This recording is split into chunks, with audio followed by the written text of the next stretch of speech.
Wan gigero ni ibiro nyathigino kaka wadhi nyime jatend kweth mathoth e od bura Kimani Ichung'wah okonijo Kenya ne lipod mar NADCO ibiro kete tim mana kaka ne okadhi kod komitino. Ichung'wah ni oganda kik bed kod kiawa kod rem keto lipod no chopo kare.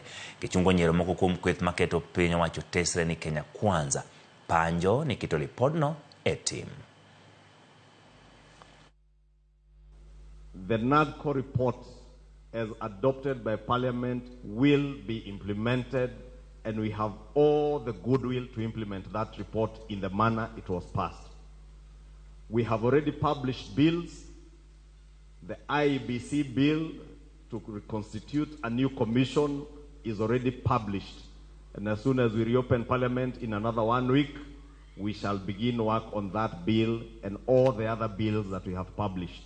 So let me just tell our colleagues on the other side that if the court has stopped implementation of any section of the NADCO report, that has nothing to do with the Kenya Kwanza government. But since we want to be faithful to our constitution and we respect the independence of the judiciary, we shall face all challenges that have been raised by the courts, address them in the right manner in the courts, not at throwing words at each other, not at pointing fingers at each other, accusing each other of not having goodwill, of acting in bad faith.